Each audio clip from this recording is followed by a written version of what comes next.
Hello and welcome to this episode of the Science Club Show, a special episode all about coronavirus, COVID-19, and I'm being joined today by Tina. Hello. Hello, and I hope we get to share with you some useful information regarding the latest statistics, latest regulations, and more importantly, why you should be doing the regulations that have been handed out by the government. Yeah, that's right. There's been a lot of kind of conflicting information out there, and we kind of wanted to bring to you the kind of information from the right sources, and we'll kind of actually discuss where we got a lot of the information from. So I guess most people would already be aware of coronavirus by now. Really? I haven't heard of it. Yeah, but obviously coronaviruses are a type of virus. They have an RNA genome compared to a lot of viruses. Some have DNA genomes, some have RNA, which is a slightly different form of DNA. And they're kind of called coronaviruses because these little spikes on the outside form a halo. And corona means halo in Latin, I believe. Yes, and more importantly, it has nothing to do with the Corona beer. So let's put that myth to rest right now. Yeah, because interestingly, like people have been avoiding Corona beers, which isn't very sensible. Unless, I mean, unless you don't like beer, of course, then fine. But more power to you. Yeah, you shouldn't be avoiding it specifically. But this particular version of coronavirus has emerged from China, and we're still not completely sure, but we know it came from an animal into humans. And we've talked on the show before about the fact that it's most likely from a bat, maybe with a different species in between, but the virus looks a lot like a bat version from the sequences that we have. And following up on our story from that day, we did mention that the possible source was pangolin, which has since then been disproved. So we're still on the hunt for the actual intermediary host at the moment. Yeah, we have better information now, and they've kind of ruled that out. So firstly, I wanted to talk about one of the places that you can get really good information. And normally I would actually recommend the World Health Organization. And they have excellent information, to be fair. You know, they use official statistics and all that kind of stuff. But I actually came across this while researching the show today. And this is the European Centre for Disease Prevention and Control. And their version of the updates are really good. They have a lot of great information in them, really detailed too. And the good thing is that you can actually follow up on specific studies that they've used to cite this information for yourself. So if you're worried about where data comes from, you can actually check the actual research or the statistics for yourself. And I think that's a really good thing. And this document is 28 pages long, but if you really want a very comprehensive overview of everything we know about coronavirus right now, this is an excellent document, and I recommend it to anyone. Absolutely. In fact, a lot of the information sources out there right now, they are mostly based on conjecture and things like that. Yeah. So these are the kind of information that you want to be spreading around. Now, unfortunately, as Ross mentioned, it is 28 pages long. So it's a little bit hard to digest, perhaps. Yeah. But we have seen some information, like, said in social media. They have actually cited sources from the WHO, from the CDC, and these are, and even like the Johns Hopkins University in some cases as well. There are universities out there that are actually publishing infographics and things like that. Exactly. And we have a host of those for you today that we can have a discuss about. So let's have a look at what we're going to talk about today first. So I guess the first thing is that it's useful just to kind of define to people what COVID-19 is. So the COVID-19 is actually the name of the disease. That's right. Which is different from the name of the virus, which is SARS-CoV-2, which is severe acute respiratory syndrome 2. And obviously the reason it's named that is because that kind of defines the symptoms, and like the coronavirus part, the CoV-2 part. And the disease, though, is COVID-19. So you don't necessarily have COVID-19 if you're infected with the virus. COVID-19 is what happens if you're infected and you develop these symptoms. Yeah, it's the name of the disease, essentially, not the virus in itself. Now, importantly, actually, fever is in 88% of these cases. And this is coming from like 56,000 lab-confirmed cases. And a lot of these were from China because obviously we have more complete information from them, given how long the disease has been in China compared to Europe and the US and the rest of the world, of course. And then dry cough as well is interesting at 68%.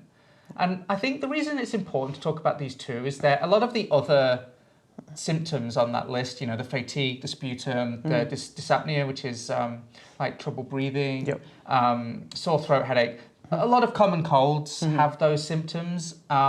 Really, only the flu doesn't have these that symptoms? kind of fever, and the dry cough, I think, is actually very indicative of coronavirus at this time. So those two symptoms are quite they're quite severe symptoms. So even if it's not coronavirus, you probably have something that warrants medical attention. And I think what I'll say, if you think you have these symptoms, the best thing you can do is actually to call whatever health hotline your country has. Don't just turn up to the emergency room. Don't just turn up to your GP.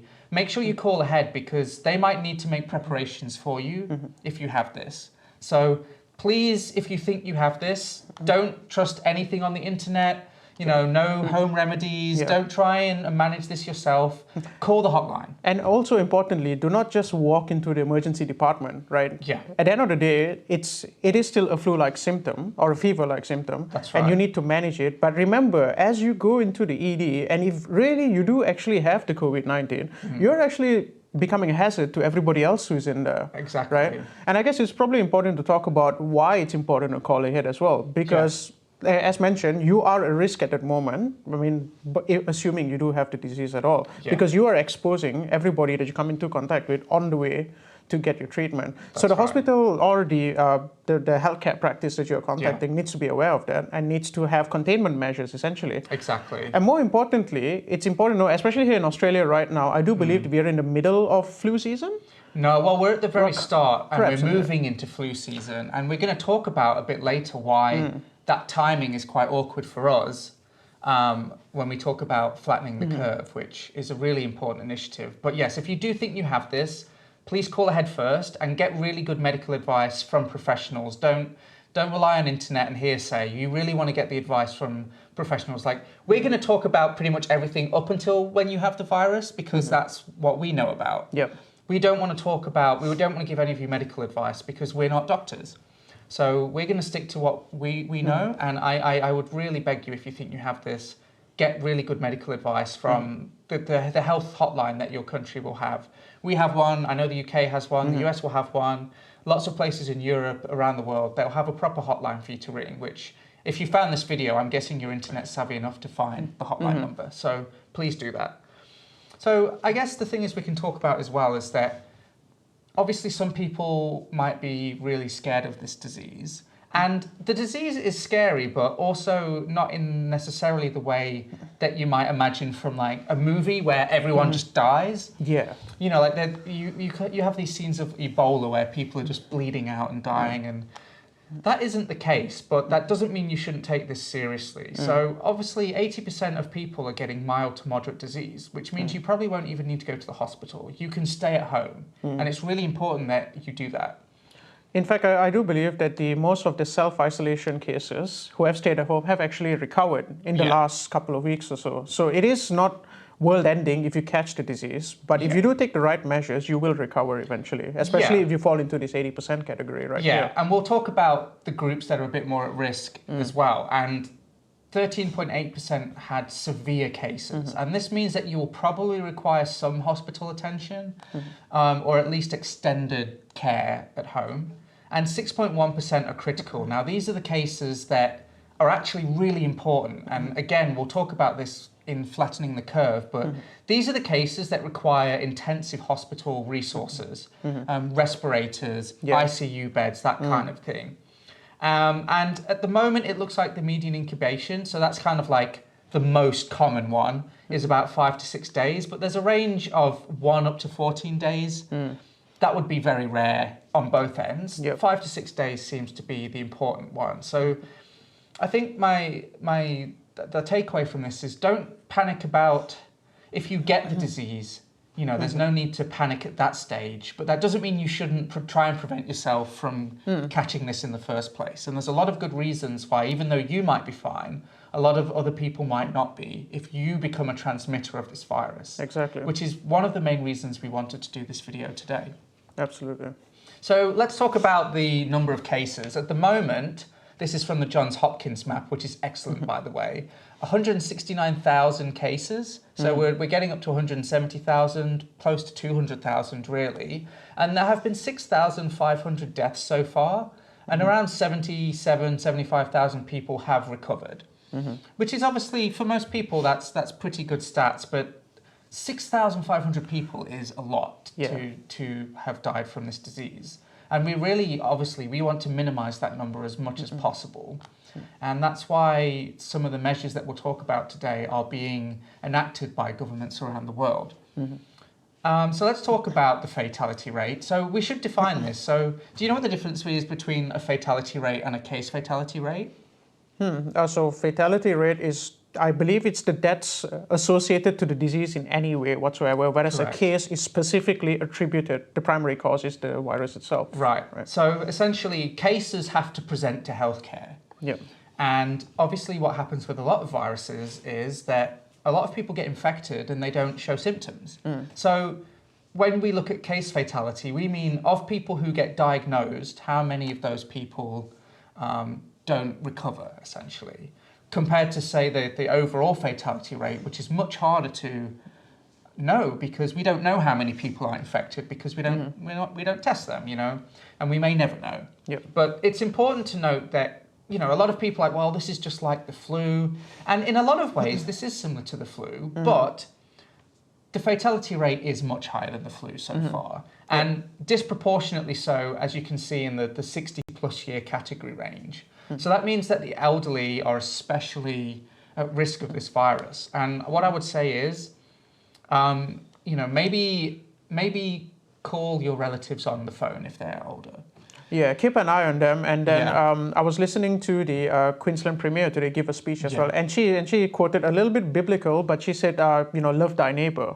Exactly. And it is actually pretty important to think about that even the moment, because especially the elderly around us, right? It doesn't even have to be anyone you're related to. Like if you know somebody down the street, like who is elderly, remember that they're a high risk group and they don't have as much mobility as we do. And they're going to be restricted in what they can do to help themselves. So it's definitely good to keep an eye on them if you do have them. Yeah. Now, the other groups as well that are actually not talked about as much, but it's super important for us to look after them as well, are people who have immunocompromised immune systems. Yep. So immunocompromised here is in the sense of anybody undergoing, for example, chemotherapy, or they have an associated disease, or they're taking a certain type of immunosuppressant drugs. So they are unable to basically defend against any disease, really. They have no functional immune system, essentially. Yeah. I mean, that's the thing, when people say, oh, it's only got a 2% fatality rate, that isn't true across everybody. And these are the people we're trying to protect, people whose health just isn't going to help them fight this as much, or the elderly whose immune systems tend to start declining after a certain time, or people, they're more likely to have these lung diseases or heart problems, diabetes. Yeah, what we call restrictive lung disease, essentially, like COPD and asthma even. Actually. Exactly. Yeah. So I think what I want to say is, yes, most people, as you can see, in people of the sort of 20, like literally 0 to kind of 40 range, less than 0.5% fatality rate means that a lot of you will be safe personally. But again, I just want to reiterate that not everybody is safe. And so just because you'll be okay doesn't mean you shouldn't be doing the things we'll talk about later to try and help people. We're a society, right? We're not just individuals. We are a group of people who live on this planet, and we have to look after each other. And that's really important. So let's talk about this a little bit. So the UK have had an interesting response to this virus. And you've looked into this a little bit, I think. Well, so there was an interesting statement released today saying something about, so the phrase herd immunity was thrown around. So the UK's response essentially to the COVID-19 was to allow a large proportion of the community to be affected by this disease in the hopes that it would convey something called herd immunity.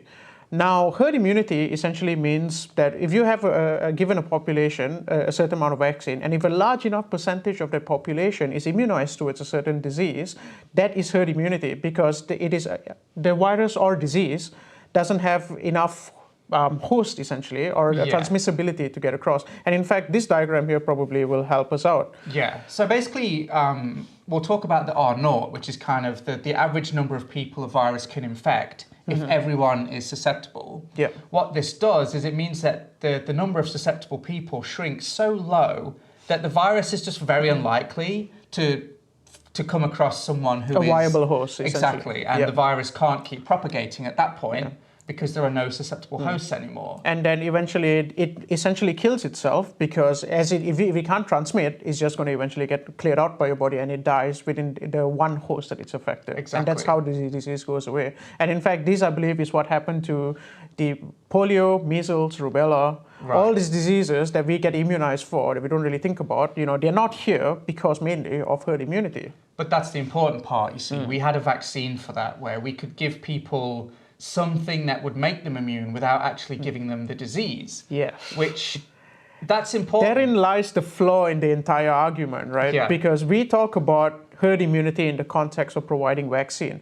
Getting infected with the disease doesn't really give you immunity immediately, at least, especially given the novel nature of this coronavirus. Exactly. We don't have a vaccine. In fact, we barely understand how it works. Well, that's changing as the day goes on. But as it stands right now, we do not know its full capacity. Exactly. So what the UK has essentially proposed is to affect roughly 70% of the population and just hope it sorts itself out. Like, obviously, their idea is that children and younger people aren't getting the disease. And so if all of those people are infected, they can provide the protection. Yes. But there's some really interesting statistics here.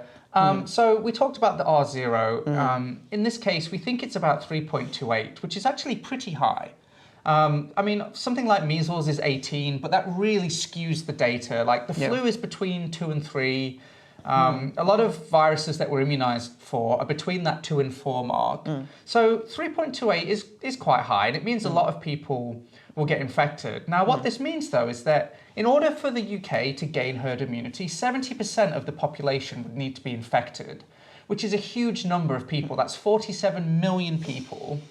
And look, the fact is that with a 2 to 3% case fatality rate, that means over 1 million people would die from this, essentially. And let's not even forget the severe disease, and how many hospital resources that takes up, and the people who would indirectly die because the hospital doesn't have the capacity to deal with this. Now, I'm sure there's some wires getting crossed here a little bit. It seems a bit unlikely to me that this is exactly what they are proposing, but at the same time, it's important that we just basically talk about how terrible this idea is. We shouldn't just kind of let a bunch of people get infected and hope that sort of quells the virus. In fact, that's the worst thing we can do, and we'll talk about that when we come to flattening the curve, which is really the main thing that we want to get across in this video, I think. Yeah, it's perhaps the most important infographic right now, given its status as a pandemic and how widespread it is across all communities, personally. Yeah. So there's a few reasons why I want to introduce this before we talk about flattening the curve, because it actually gives you a good idea about why some of these measures are happening, even though right now it doesn't seem like things are too bad, especially here in Australia. We're at the very tail end of the cases starting to ramp up here. Yep. And it could be that once this is all over, we find that maybe the warmer weather right now helped us a little bit. The number of cases getting imported, we were lucky that we contained those pretty well at the start, and only just now are we seeing community spread. But this is kind of important. So the R0 of 2 to 4, that means if you are infected, you may infect 2 to 4 other people. And obviously that has this exponential effect. Yep. And we can't afford for that to happen essentially all at once. We really need this to be spread out, and we'll talk about later why that's really important. Now, the incubation period for this virus, and that means really before you can detect any virus. So the point where you're infected to where enough virus has replicated that you can detect it is about 5 days. And symptoms are showing around 12 days on average, but sometimes it's earlier, sometimes it's later.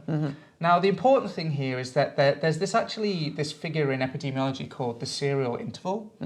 And this is actually really important because what essentially this describes is when you look at a transmission chain, so one person to the next, to the next, the actual average is 4 to 5 days. Now, if the incubation period is 5 days, that means that some people are shedding virus before they have symptoms. So what that means essentially is that you're basically infectious and you're a risk to everyone even without showing symptoms. Yeah, you might not have any idea that you're currently infectious. Now, this is slightly different to completely asymptomatic transmission. For instance, where someone has the virus and then never develops symptoms, we still don't know if those people actually could be infectious. But for all intents and purposes right now, it doesn't even matter. We should essentially assume people could be because of this serial interval where we know that people who do have symptoms are infectious and shedding virus before they're actually sick, before the cough and the fever develops. And this is really important when we talk about these social isolation and social distancing measures later on. Yep. So I love this picture. We will obviously in the link, the show notes, below the description, we'll put a bunch of links today for people to look at. Really good in-depth information to read. But this really shows what this whole social distancing idea can achieve. And self-isolation in some cases as well. Exactly. Right.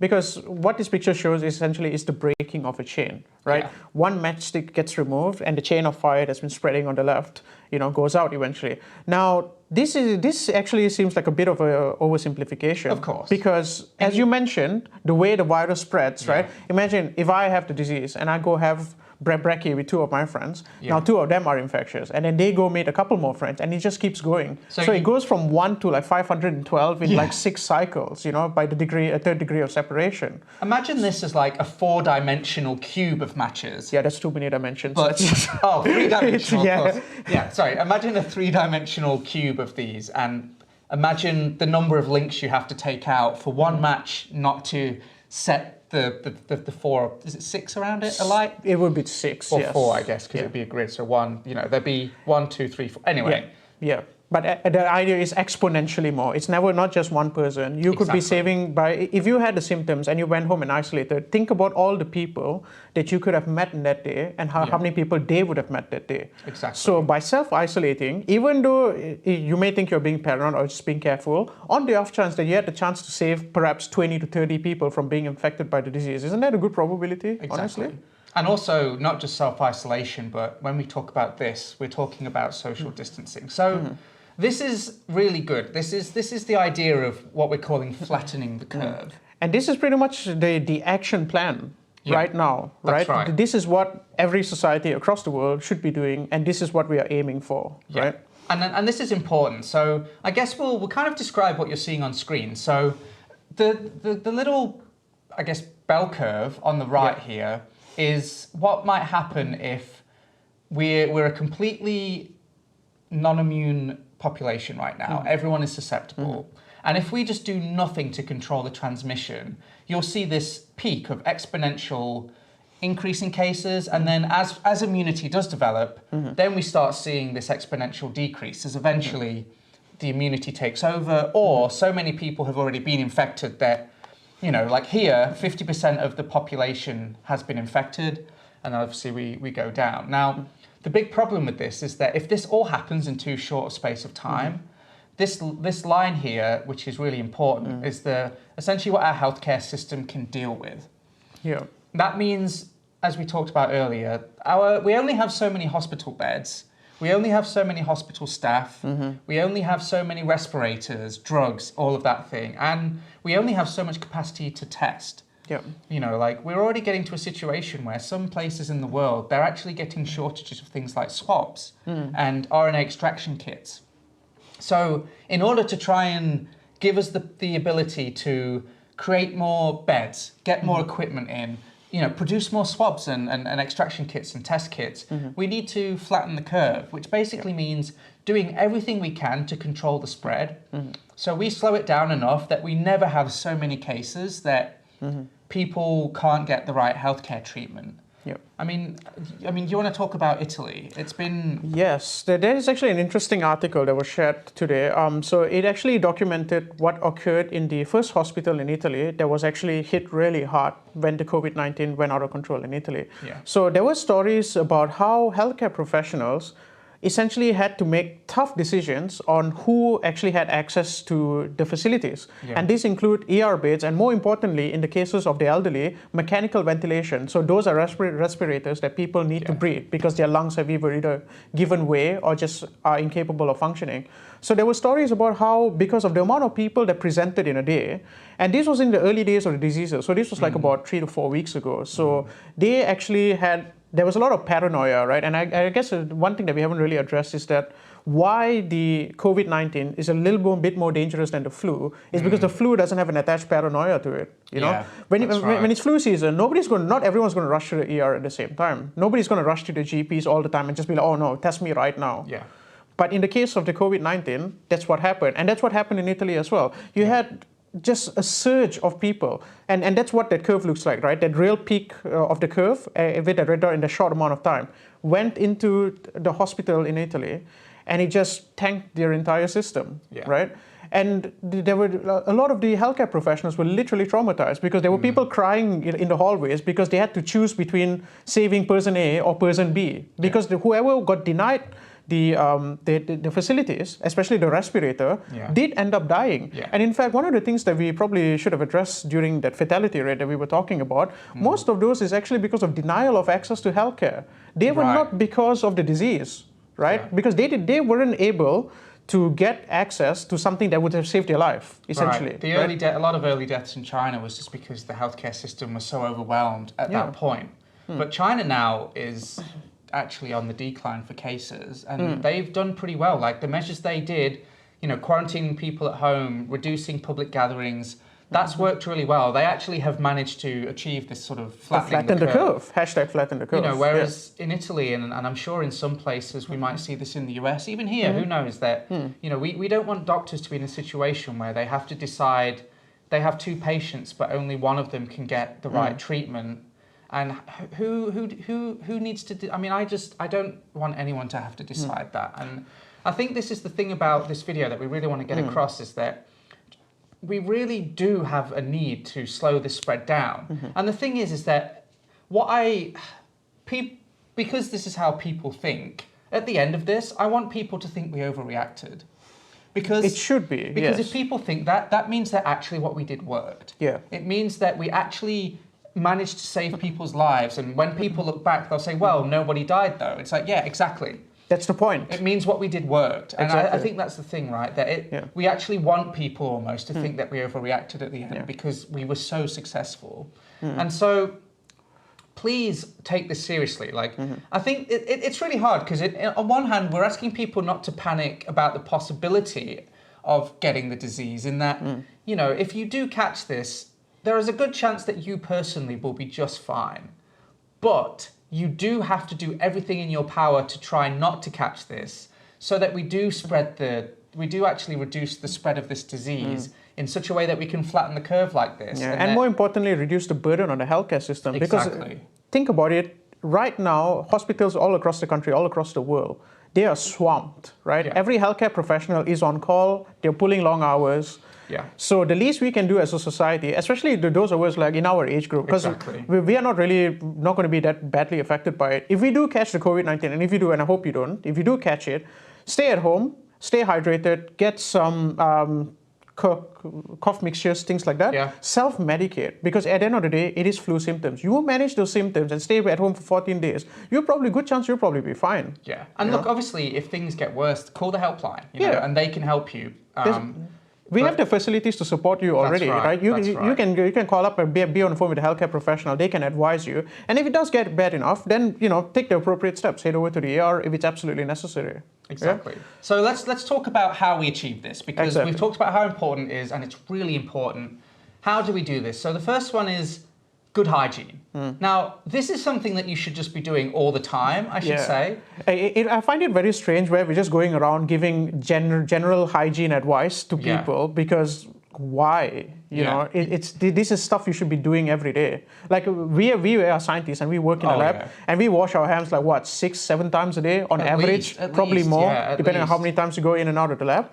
So just clean yourselves, really, basically. And the important thing is that you don't need to have these like antiseptic, creams and stuff. In fact, some of them won't even work, which is interesting. So we'll actually explain a little bit how the soap works, because it's actually quite interesting. But basically, washing your hands with soap, and you need to wash well. It should take about 20 seconds.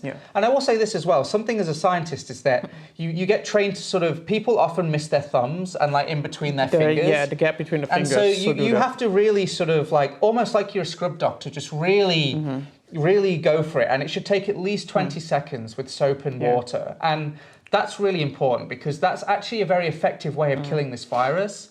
The other one, if you can't wash your hands, is specifically the alcohol gel. You know, like the ones that are about 70% alcohol? Absolutely. That will achieve the same thing as soap for almost the same reasons. Things that aren't actually as helpful are just the purely antibacterial ones because normally they actually contain something called chlorhexidine. And those kind of chemicals work on bacteria, but they don't work on viruses. So soap, alcohol gels, alcohol wipes, they're about the only things that will work, but they will work. And it's really important to do this every time you're going to eat food. You know, try not to touch your face. Just wash often. Like if you walk past a sink, wash your hands. I think that's kind of the important thing. Now, the other one, of course, is infection etiquette. So look, if for some reason you are out and about, you do not need a mask unless you are already sick. If you're already sick and you absolutely have to leave the house and you have a mask, by all means wear it. If you're able to take a car somewhere and sort of honestly, I would recommend you don't leave the house. You know, hopefully you have relatives or someone who can help you, can bring you things to your house. But if you absolutely, definitely have to leave the house, you know, try and stay as far away from people as possible. I believe it is 1.5 meters is the accepted distance. Yeah, right? so 1.5, even to sort of 4 or 5 meters at the moment. Yeah, as much as you can, really. And, you know, obviously you want to limit the amount of time that you're near people. You know, and I know not everyone is, unfortunately not everyone is in the position where they can necessarily just stay in the house. But if you absolutely have to, and obviously good cough etiquette, you know, this is a really good time to make sure you have tissues with you. Always cough into a tissue. If you somehow get caught unaware, you can cough into your elbow or even sort of into the collar of your shirt. Yeah, just reduce the amount of aerosols you fomites produce. and aerosols, basically. Now, the important one is social distancing. And this is the one that I think a lot of people are going to take for granted. But it's actually the most important thing that you can do. You know, if you don't have to, and I know this sounds like an extreme measure, but if you can avoid being in a group of people, you should. And that even means going over to a friend's house for a barbecue. You know. Yeah, it's unfortunate, but it is a very necessary measure. Now, there are a couple of numbers being thrown around. So the Australian government themselves have banned gatherings above the numbers of 500, you know. So as far as I'm concerned, I'm not particularly sure whether that number has a particular scientific grounding in there. No, I don't think it does. But, I mean, look, the fact is that if you can avoid going out of the house at all, which sounds extreme, right now you should be doing that because this is what we can do to flatten the curve. You know, go on Discord or something instead. You know, you can still chat to your friends, but use an online method, video calls, that kind of thing. Yeah. So another thing that is quite interesting is in regards to going out is public transportation. So I just read today that apparently Sydney, I believe, is actually looking at potentially shutting down their public transport system. So just sort of think about it, right? If you're in a bus during peak hours, you're crammed in a tight, confined space with air conditioning, or circulating air conditioning with about 60 other people. Now, it's not the 500 like the Australian government has said, but you're in such close proximity to that many people who are holding on to surfaces where hundreds of people, thousands maybe, have touched it at a day. That itself is actually, you know, quite a curse. Now, you will have to be very vigilant in that kind of cases. And I guess, you know, having alcohol-based hand sanitizers, and when you do get back home from using a public transport, do definitely wash your hand. The moment if you get off, you get to go to the restroom, wash your hands. You know, if you're going to work, you know, first thing you should do when you're at work, wash your hands. I think it's important that we understand that not everyone can afford or has the kind of lifestyle where they can just stay at home or never use public transport. Or Uber to work every day. Right, exactly, you know. I think it's just about doing the best that you can, but definitely anything that is unnecessary, like unnecessary social gatherings, just try and avoid those as much as you can. You know, and when you do have to leave the house, you do have to interact. Just be aware of the infection etiquette and all of the things that can really help. So the other thing I want to talk about is the flu vaccine. Now, the flu vaccine will not stop you getting coronavirus. No. We're not suggesting that at all. But the flu vaccine is more important than ever this year because it's about that flattening the curve thing still.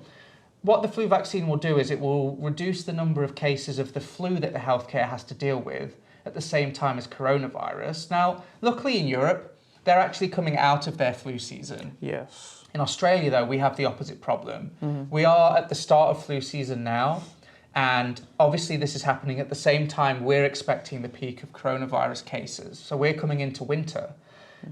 The flu vaccine will be offered early as normal. You should get the flu vaccine early and possibly even a second time around June, you know. Yeah, about a couple of months. Because the flu vaccine, unfortunately, doesn't last forever. No. So I honestly, personally, this year, I think I'll get it twice. I'll be getting it as soon as it's available, and then again... A booster shot. like a booster, basically, just to make sure that my chances of getting the flu are extremely low. Now, obviously, again, this is another thing that you should just be doing anyway, right? To reduce the burden on the hospital system in general.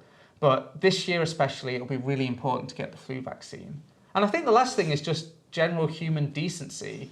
I don't know if we have pictures. We have a picture later on, and we'll talk a little bit about the hoarding, but just be kind to each other, you know. Think about society as a whole. Think about not people who aren't just yourself. You really need to do all of these things, not for yourself necessarily, but for people who don't have the luxury of getting sick with this, having 2 weeks off work and then being fine, because a lot of people aren't going to be fine. And that's the people who we need to look after. Yeah. You know, like I say, looking after elderly people, you know, maybe you could put a letter through their door offering to fetch the groceries for them, so they don't have to leave the house. You can drop them on the doorstep. Yeah. You know. In fact, there's something fantastic I saw the other day. So on Facebook, I'm part of this the West End Facebook group that we have here. It's just a community group of the neighborhood we live in, and somebody actually offered their services, right? Yeah. And they were like, so I'm available to be a purchaser for you. So if you're an aged person or you need special care, I'm actually available to go purchase items for you. And I thought that was pretty brilliant, actually. Exactly. Right? Because all she asked is just, oh, you just pay me the price of the groceries, and I'm able to drive a certain amount of distance, and I can shop for you. Now, that is actually a pretty amazing. I can't remember the name of that person, but I thought it was a pretty amazing gesture for just supporting a community. Yeah. You know, you don't have to be like UNICEF or anything and buy food for everyone. Yeah. You know, just helping a neighbor down the road that, you know, is an elderly lady or something, you know, that alone is pretty impressive. So, make her an example and do that if you can. Yeah, so kind of measures that are still social distancing, but also enabling people who can't social distance as much. Like when we talk about people who can't actually do social distancing as much, you know, a lot of elderly people do have to leave the house. They do have to go to the supermarket fairly often. And so if you can help with something like that, then that is great. So I just want to talk a little bit about, there's actually some good data now about like the stability of SARS-CoV-2, COVID-19 in the environment. What we know is that it's actually pretty stable on plastic and stainless steel for 72 hours, and all the other surfaces about 48. Now, what this means is that, you know, you should be a bit more careful about cleaning surfaces during this time. There's still this sort of exponential viral decay. So obviously the virus is half as likely to be infective after 24 as it is half again on 48, or if it goes to 72. But it is important to keep this in mind when we're talking about, you know, infection etiquette and hygiene and things like that. At the moment, we still think it's aerosol, not airborne. Right. Which is... sounds similar, but basically what that means is that when it's airborne, it means that just breathing is kind of a risk for infection, whereas aerosol means you have to sort of produce those larger droplets. And fomites are the kind of things that they're like the bigger droplets that can fall on surfaces and maybe contain virus. So again, talking about infection etiquette and hygiene, the hand washing, making sure surfaces are clean, especially in public. I think public spaces are going to have to be a lot more vigilant about keeping surfaces clean. Handrails and things like that, especially, you know, stainless steel. A lot of handrails are made of stainless steel. So, and another interesting one, elevator buttons in the building that you have. You know, because imagine the amount of people that'll be using that. Yeah. So that's another thing you have to. And like, we don't want to say this to scare you. You know, we don't want to give you the idea that the virus is everywhere, but it could be, and I think you have to sort of just be sensible, essentially. Yeah. You know, you don't have to panic and, you know, think that if you leave the house you're going to die, but you do have to just sort of do things that you should be doing anyway. Again, washing hands and things like that. So this is kind of an interesting, just from a science topic, about how soap works. Yeah. I mean, a lot of people have been sort of skeptical why hand washing is able to destroy a virus that has been taking human lives, essentially. Yeah. And there's a very simple explanation for that. So soaps basically, they react to lipids or fats, Yeah. right? So you can do a very quick experiment when you have like an oily dish. Just pour some soap on it and just add some water, and then watch these little droplets form, these little globules that form. So what happens is basically the lipids get surrounded by the soap itself, the soap particles, and so that they become soluble in water, and then you can just wash them away, as opposed to them sticking on the surface. Yeah. Now the viruses, or the SARS-CoV-2 specifically, well, most viruses in fact. A lot of viruses, Yeah. They actually have lipids on their surfaces. So in this particular diagram, that's what those little red spikes are. So that is correct, right?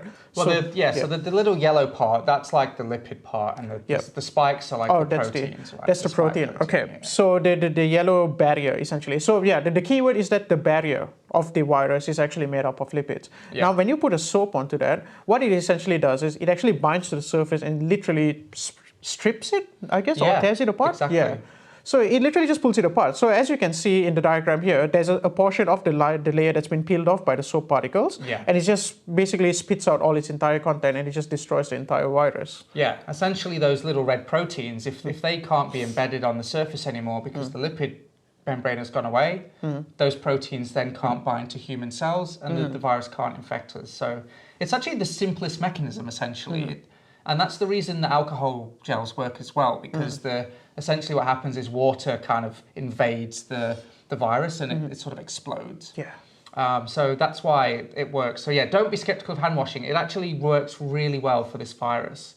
You know, some viruses like rotavirus are a little harder to get rid of, like the sort of the typical cruise ship virus. But this is not one of them. You know, very simple measures will actually go a long way when it comes to this virus. And then this is the last thing that we want to talk about, really. Hoarding supplies is not recommended at all. And I think the thing is that this really disproportionately is going to affect people like the elderly and people who can't afford to shop in large quantities at one time. You know, if you're the kind of person who basically you live off going to the supermarket only in for small amounts and regularly, the fact that a lot of these supplies are disappearing means that those people are a lot less likely to get the supplies that they need. And also, I mean, I don't really understand how toilet paper became the thing that people sort of started hoarding, because it's not like this virus is known for diarrhea or anything like that. And I don't know how much toilet paper most people use in 2 weeks, but it's certainly not like 5 or 6 big packets. Well, whoever needs that much has an underlying medical issue, and you should probably seek attention for that separately. Yeah, I mean, this kind of comes back to the idea of general human decency. There's no need to do this. If everyone just continued purchasing the way they normally did, there'd be plenty of supplies for the people who need them at the right time. Yeah. You know, and as I say, we live in a society now where you can get groceries delivered if you have to be at home for a long time, or maybe unaffected relatives could pick some up for you. The thing is, this could actually endanger certain people if they can't, especially the foods. You know, the toilet paper.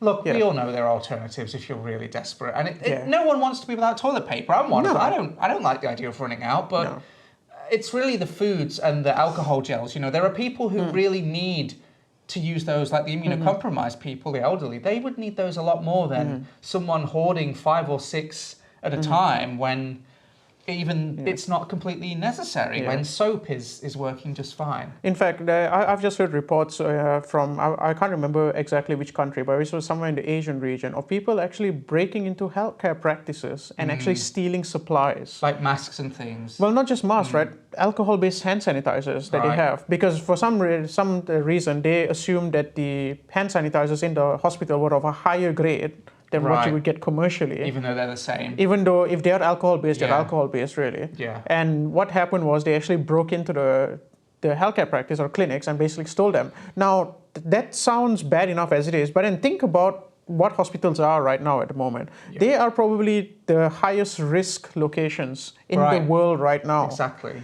And you're denying them an essential tool for them to control it. whilst also increasing your risk of getting infected massively by entering the hospital. And honestly, nobody needs that much hand sanitizer at one go. No, you could have a bottle and that could last you like a week or so. Go back, get another one, right? Yeah. There's no need to steal a whole vat of it.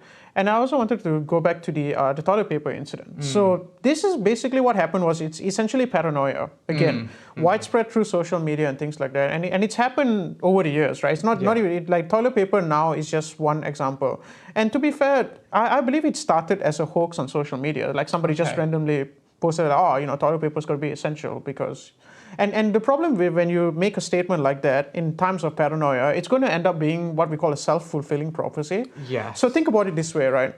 I post online a hoax. I say, okay, toilet paper is going to be absolutely essential to the abolishment of COVID-19 forever.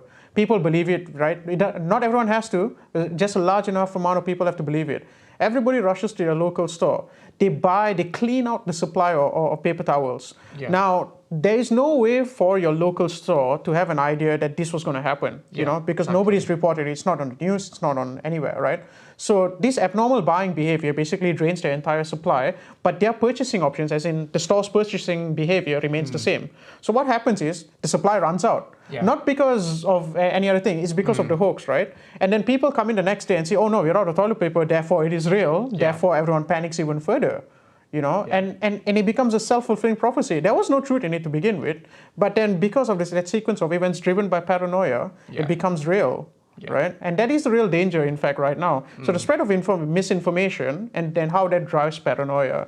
And that's what we really need to control as well. Yeah, I mean, I think that's the kind of take-home message for this video is that make sure you get your information from reputable sources and make your decisions based on that. But also, if the government is telling you that you need to isolate and stay at home, there is a really good reason for that. Yeah. And I think we are, I'm part of a football team. We're withdrawing from the season, not because we're necessarily scared of catching the virus and, ourselves, but that if we catch the virus, we may then pass it on to someone else. And playing things like sport are actually prime locations to get infected because there's a lot of sweat and sort of heavier droplets going around. And I think those are the things you need to think about now, today.